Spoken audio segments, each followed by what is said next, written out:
Welcome to Better Than Yesterday. This is our final episode of 2025. Wow. What a year. Thank you for rocking with us. Thank you for rocking with us this year. Next year is going to be even bigger, so just get ready. We appreciate everybody. We love everybody. Kick it off, big we dog. are so excited. And so ending the year off, we wanted to end this year off with the idea of the new year, new me mindset. So, this is at its core a personal development type podcast, positivity, becoming better than yesterday, right? Mm-hmm. So I'm hoping and I'm guessing that there's a lot of people out there listening that are making plans as we go into 2026 to say, how am I going to improve? What do I want to work on? There's a lot of, there's probably mixed feelings about that whole idea of new year, new me. Some people scoff at it. Some people get really motivated by it. Yeah. What's your relationship with the idea of the new year, new me? New year, new me. I feel like, to me personally, was a lot. It was a lot bigger, like the new year, new me, when I was trying to really snap into things and sort of change into things. You know what I mean? Yeah. I feel like now, where I'm at in life, I feel like I am very happy with where I am. I think that I would just say new year, more consistency for me. You know what I mean? Yeah. That's what I would say. So I'm very happy with where my body is. I'm very happy with my health. I'm very happy with my career, launching this new podcast and everything. I'm very excited about the future. I'm very excited about more health, more success, and everything like that. But I just think that just staying consistent is what my whole next year is going to be about, and just going hard. Yeah. You know what I mean? I want to keep spending time with my family. I want to take my kids more places. I want to take my girl on vacation.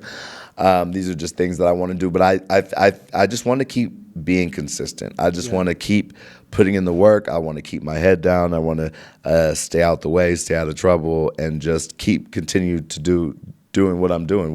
How do you? Less new year, new me, and more new year, more you. Yeah. There you go. Yeah, that's Right? You couldn't have said that better. You know what I mean? And it's funny because I would have to say 2025. This is the first year that I've genuinely felt this way. You know what I mean?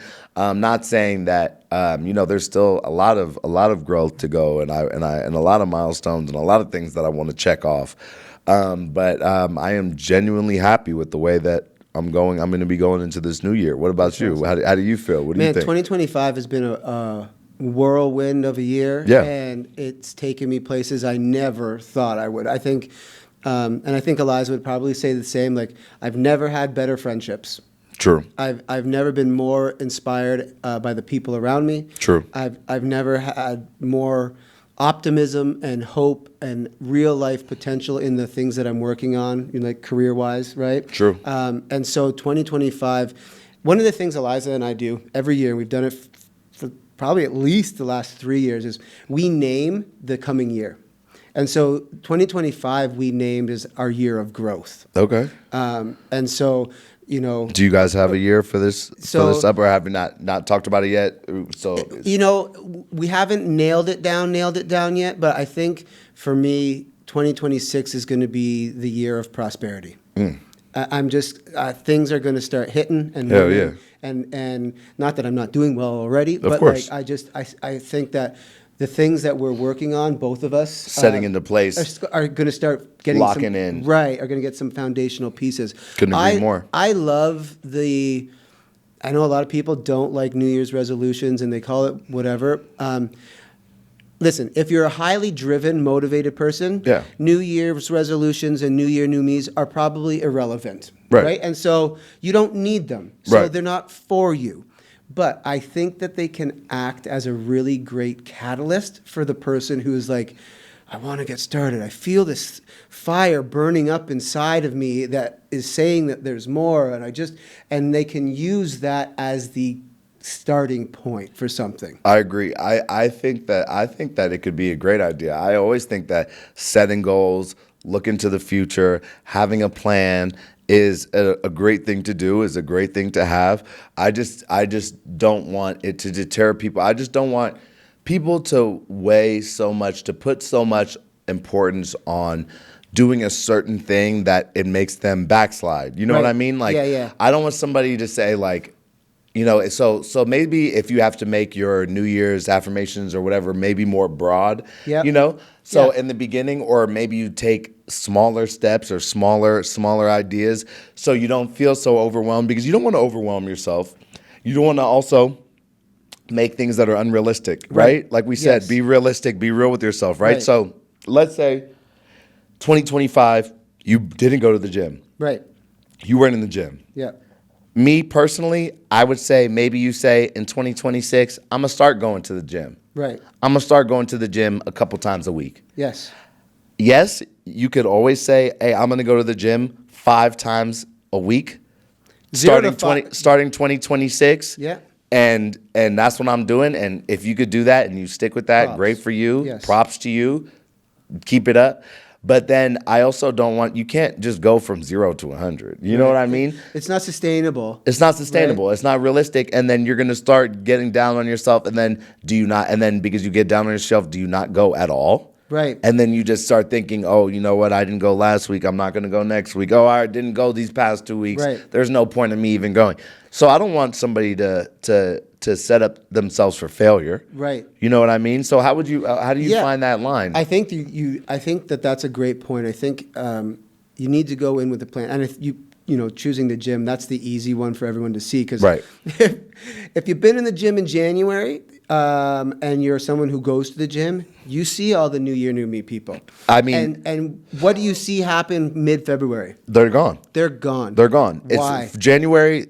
If there's 100 people there, the second week of January there's 90. Yeah. And then the third week there's... I've heard like 75 or 80% of people after 3 weeks of their New Year's resolutions have dropped them. Right. Especially if it's fitness or diet related. Right. Because exactly what you said, people, to be successful, listen, there are some people who are able to go hard right in and off the bat. Right. And that's amazing. And that's great, like Power to mindset, you. great willpower, great discipline, great whatever. Like you're good at it. Yep.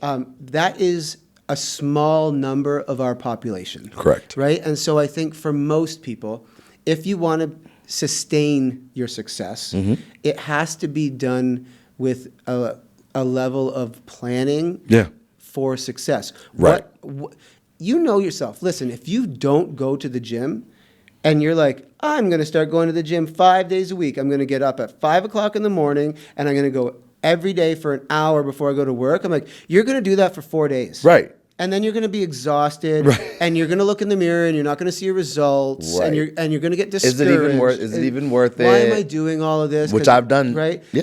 So like, you need to be realistic and set a plan. What is your plan? It's the same with your listen. If your plan is that you want to get in shape, that's not just going to the gym. It's not. That's also lifestyle changes. Lifestyle change. How much are you drinking? What do you spend your time eating? Like, how much sleep are you getting? Yes. Like, which people never think about. What do you mean sleep? I thought I just had to eat and work out. No, sleep is really important. For sure, because if you're not rested, then you're not. The more it's like that rollover effect. You know what I mean? It's like you miss an hour here. The next day you miss 2 hours. By the end of the week you're down bad. Right. So like if you haven't put thought into your New Year, New Me, and it's just this like arbitrary goal of you need to think about it and make a plan that you're able to do. Are you actually able to do this thing? Yeah. If not, tweak it a bit. It's your goal. It's your goal. It's not mine. You don't have to do what I'm telling you. Do what's going to work for you. That's what I think is huge. And then I also think the fact that you got to set your goals based on things for you. Yes. Let's say you're in a group and everybody's like, yo, let's try to be better at saving money or whatever. Then that works. But set goals that are personal goals for yourself. If you want to set goals like group goals with everything, with other people as well, but set goals that are really catered to you. You know what I mean? Like, and whether it's like a health thing, whether it's like I just want to go to the gym to be, and we're just using the gym as an example. It's an easy New Year's one, right? As an easy example. Let's say it's a diet, and let's say you eat bad all the time, right? Say maybe start, okay, you know what, on the weekend I'm gonna eat healthy, or you know what, or flip it. I'm gonna only enjoy myself. I'm gonna enjoy myself and enjoy snacks and everything on the weekend. Right. like you said, I think the realness, the more that you're real with yourself, the more that you could, like we said, assess the situation, and that goes back to sort of you being with you. Mm-hmm. At the end of the day, you could tell everybody, yo, I've been eating great. I've been going to the gym, da da da. And like you said, you might be able to fool. Bro, it's June. you might be able to fool everybody for a little bit of time. You know what I mean? Until they're like, bro, your guts. Like, have you been? What's your Yeah, bro. Like, you know what I mean? You might be able to fool everybody, but at the end of the day, when you're looking in the mirror, and that's the realest thing. And it's like, you know, if you're okay with you and what you're doing, then I think that a lot of other things in life work themselves out. I agree. The one thing I would say about New Year's, I 100% agree. Your goals have to be personal. Yeah. They have to be things that you care about. Mm-hmm. But that doesn't mean that they're easy to accomplish. Right. And so one of the things that I think is really, really important, if you have a goal for this year, if you have like 2026 is going to be your year of whatever, saving money, getting healthy, whatever it is that you want to work on. Yeah. Allow at least one person in your life to hold you accountable. Yes, because accountability. Listen, maybe I'm the weakest mind on the planet, but even the things that I know I want to do, there are days where I don't want to do them. That's not the weakest mind. It's normal. A human, right? You're human. And so, but if you have somebody that can be like, I thought you weren't eating junk food on Tuesdays. Right. Why'd you come to work with That's pizza? your third Hershey bar today? Yeah, right. Like I did when I messaged you a while back at the gym, being like, hey, I want to start doing this. And I literally said, I'm telling you this so that I don't bitch out. And you know what? And that's the realest thing. And you know what? I applaud you for it, because sometimes people won't even shoot that text or won't even do it just because of not the stigma, but just of what somebody else might think. You know what I mean? And it's funny because that's why I started posting. I told you, that's why I started posting the thing in my story about when I go to the gym. Right. You know what I mean? And so accountability. So because I feel like if I post it up so many times that if I weren't to post it up a day or two in a row, you would probably be like, somebody's gonna be like, yo, Oliver didn't lift any. I see no Golden Gates and no, you know what I mean? And so, yeah, I think that is a key part. And then I also think that it's who you have to keep you accountable. That matters. It shouldn't be just anybody. It shouldn't be just anybody, because somebody might just be throwing stuff in your face and not have the genuine, you know what I mean? The genuine, like, you know what I mean? They might just be like, hey, do you go to the gym? But not because they really care about you going to the gym. They're right. And that could be detrimental. That could be unmotivating. You know what I mean? So how do you choose? So when you're thinking about, this is actually, when you're thinking about the goals that you want to achieve or the New Year's resolutions or however it is, how do you determine who gets to be that person to hold you accountable? Is it goal specific? Hey, this person's great at working out, or if it's this person's really good with saving, or is it relationship specific? Only like, I'll allow my girl to speak to me, but this dude better not open his mouth. Right. I think it's familiarity. You know what I mean? I think it's also seeing somebody often, you know what I mean? So like my girl can hold me accountable for a lot of things because she sees me every day. So she knows my schedule. She knows what I'm doing. She knows, if I'm not at the house in the morning, she knows where I'm at, blah, blah, blah. So she could hold me accountable. My kids also hold me accountable. You know what I mean? My son will be like, hey, did you go to the gym today? You know what I mean? And then I'm like, of course he did. Yeah, bro. He's always talking smack, and in a great way, but and it's sort of like that. And then also, I think when you build a habit for things, you also sort of hold yourself accountable. Yeah. But I think that you're right. I think that until you're at that point, you have to choose somebody that you trust. That's big. Trust, because like you said, there's days that you want to do it. There's days that you don't want to do it. When you send me that text, I could have, if let's say I was somebody who would have been like, oh, bro, just take the day off. Fuck it. Like, don't trip. That may have gave you that extra, like, you know what? Whatever. Even Oliver's cool if I don't know. Yeah, I'm not tripping. You know, whatever, and so you also have to trust. I think trust, like you said, is big, because you have to trust the person that you're sharing this information with, you also have to trust that they have your best interest at mind. And it has to be a person that you're willing to take shit from, right? Because Eliza's the easiest. You can call me out on stuff, because I'm open to that, right?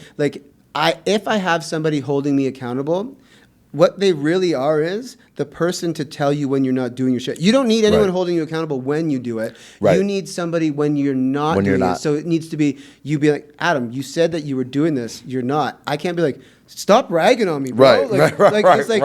You told me to. Right. You told me to call you out on this. Right. And you know what? And I think it sort of goes back to the thing of trust. And then it's also somebody who's genuinely going to tell you, hey man, you did a great job, keep it up. Yep. I'm willing to hear, hey man, you fucked up. Right. Let's work on it together. Right. If you build me up, I'm also open to when you are correcting me. Right. You know what I'm saying? So it's and that goes back to just trust and the relationship that you have with the person. If it's somebody that you don't have any stock in, their opinion doesn't really matter, it's like that isn't really, you know what I mean? That doesn't really affect you either way. Right. But if it's somebody that you care, you also don't want to let somebody down that is rooting for you. You know what I mean? So it's like, you know what I mean? It's like, I want the best for you. You know what I mean? I want the best for you. I want the best for your girl. I want the best for your family, for a life. So it's like, I know that I know one that, let's say we'll go back to the gym example. I know one that you like going to the gym. Yeah. I know that going to the gym is a healthy habit. Right. You know what I mean? So because I want what's best for you, because you're my boy, right. I would want you to do those things. Right. I would want you to be in the right spot. I would want you to have the right headspace because I want to see you win. Right. So that's something sort of that my mom was saying to us the other day. She's like, I just want to see you guys win. Yeah. I just want to see you guys. You know what I mean? And that's an amazing thing, because unfortunately, a lot of people don't see it like that. I feel like, when we've talked about it like this, I don't know why, but sometimes I feel like people think if you win, they're not able to win, or there's a shortage of winnings or whatever. Yeah, you know what I mean? Like there's just a finite amount of success that's out there. Yeah. It's like, you took the one that I was going for. Right. And you know what? Yeah, exactly. And that's not the case at all. Easier said than done. But I just think that building a village, building a community, and that's why we stress it on this podcast, is so important. Because that's a part of life. Mm-hmm. If we were meant to just be isolated individuals that just did stuff on our own, then people wouldn't work together. Right. They wouldn't live together. Right. They wouldn't get married. They wouldn't have families. They wouldn't, you know what I mean? Yep. We are creatures that are made to interact and do things with others. You know what I mean? Yep. And that doesn't mean with everybody, like we've said. You know what I mean? That doesn't mean with everybody. You don't. You know what I mean? But the people that you do, I think that it's just like with a child. The more people that are in a child's life that love that child, whether it's an aunt, whether it's a parent, whether it's just a friend, whether it's somebody, it's beneficial to that person in a positive way. Right. You know what I mean? The more people that you have that genuinely care about you, that have your back, that want you to win, that are going to help you win, that are going to help you in days when you're not feeling it. And it doesn't have to be money. It doesn't have to be. It could just literally be like, hey, bro, keep it up. You're doing a good job. Yeah. You know what I mean? Yeah. That's big. That's big. And I think that's something that, you can't do it all on your own. You can't do it all on your own. It's funny. We started talking about new year, new me, and it's turning into more of a new year, new us. Yes. Right? Yeah. And the idea of I hope wherever everyone's from, their goals are, yes, personal and individual, but also there's a community element to that. And then and accountability is relationship. Yeah. I hope, that your goals would probably, one of the things, and what I love when I want to see everyone win, is I would hope that as you grow and you develop as a person, you also get filled up by watching the people around you succeed, right? And so, your goals can be, yes, I want to do this for me, but also, I also hope in 2026 that Adam can help other people achieve their goals. And, and this is something I was going to say too, the better that you are with yourself, the better energy you put out into the world. Right. The more happy you are with yourself, the better health that you're in, the better shape that you're in, only gives you more confidence. Right. So, like we said, the conversations that you having with people, you're giving them that confidence. You're giving them that good energy. You're giving them that positive, that drive. They're gonna feel that. They're gonna feel that. Right. Like we said, we're humans. You know what I'm saying? We're animals. We feel that shit. Yeah. The next person that they talk to, they're gonna feel that shit too. Yeah. I had somebody the other day that sent me a message and was like, "Yo, you know what? I went to the gym today. Just wanted to say thank you because I knew you were gonna be in the gym. I went to the gym and I was just like, yo, keep it up." You know what I mean? And like I said, and it's like if new year, new you, whatever you bring into the new year, just be happy. Yeah. Be healthy. Just try to be better than yesterday. You know what Yeah. I mean? Just try to work better. And the happier you are, the better your job situations, your relationships, Yeah. your family, your kids. Yep. Everybody will follow suit. 100%. They'll follow suit, especially when it's genuine, especially when it's authentic. If you're faking the funk, you could fake it for so long. Yep. You know what I mean? You could fake it. You might fool this person. You might fool this person. But when you're really, really authentic, I just say go into the new year trying to be the best version that you could be. And then the next year, do a little bit more. And I'll bet you if you know what, that's funny, man. Talking about, I went into this conversation thinking like we're going to talk specific goals and specific things, and the way you're looking at it of like be better than yesterday. Funny enough, be authentic. Be authentic. Right. Be like if all your goals are that, I'll promise you, 2026 is going to be a breakout year for you. Absolutely. 2026, here we come. Let's grow.